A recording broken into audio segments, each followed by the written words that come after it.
চলেছি আল ভিউ পয়েন্টের উদ্দেশ্যে। ব্রেক ড্যান্স ও নৌকার মিলিত দুলুনি রাস্তায়। এখানে আসার আগে অনেকেই বলেছিল একথা, অনেকে বলেছিল হেঁটে চলে যাস, বিশেষ করে স্নেহাশিস। ওর ড্রিম ট্যুর ছিল, আর আসতে পারল না অভিষেক। বেচারি এমন কাজে ফাঁসলো। আল ভিউ পয়েন্টের দিকে যত এগোচ্ছি ততই মেঘ কেটে যেতে লাগলো। পয়েন্টে পৌঁছে মনে হলো স্বর্গের একখানি উপত্যকা। ভাগ্যক্রমে মেঘটিও নেই এবং আকাশ জুড়ে নীল রং। আজকের সফরে সবাই আসতে পারল না, ঝাঁকুনির ভয় বা শরীর খারাপের জন্য অনেকে। আলে থাকার শেষটায় আবার কুয়াশা ও মেঘের ঘনঘটা একটু এলো। রাস্তার অবস্থা একটু একটু করে খারাপ হচ্ছে।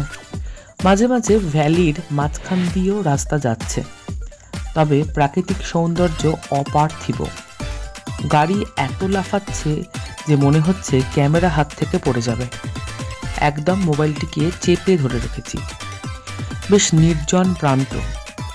এই রাস্তায় একটা আশ্চর্য জিনিস হলো, বেশিরভাগ গাছগুলোই বাজ পড়ে নষ্ট হয়ে গেছে।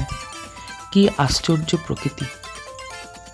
আকাশ যদি পরিষ্কার থাকে, সান্দাকফু থেকে ফালুট যাবার রাস্তায় বাম দিকে দেখা যায় এভারেস্ট, আর ডান দিক করে দেখা যায় কাঞ্চনজঙ্ঘা। যদিও আমরা কেউই অতটা ভাগ্যবান ছিলাম না। যাই হোক, আলের পর হেলে দুলে আমরা এসে পৌঁছলাম চান্দু ভ্যালিতে। চান্দু ভ্যালিতে আবহাওয়া ভীষণ আনপ্রেডিক্টেবল।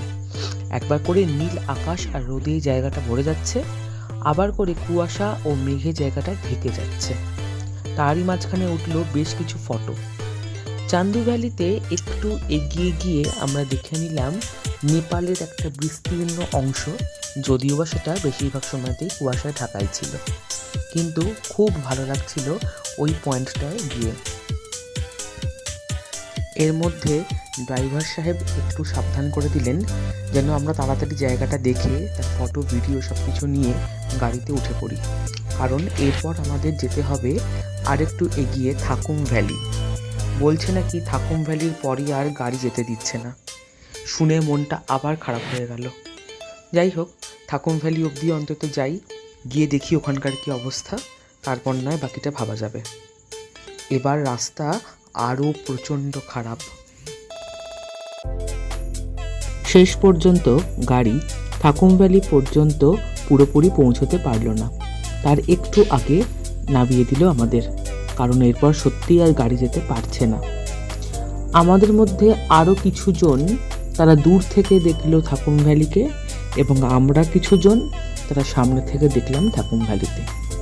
শুনেছি থাকুম ভ্যালিতে গাড়িটা যখন ওঠে তখন অদ্ভুত একটা ফিলিংস হয়, একদম সেই মনে হয় যেন গাড়ি সোজা হয়ে গেল। আমরা সেই ফিলিংসটা হয়তো পেলাম না, কিন্তু থাকুম ভ্যালিটা দেখতে পেলাম, খুব ভালো লাগছিল। তখন দুপুর বেশ খানিকটা গড়িয়েছে, অনেকটা রাস্তা ফিরতেও হবে, তা সেই কারণে আমরা আর থাকুম ভ্যালিতে বেশিক্ষণ সময় কাটালাম না।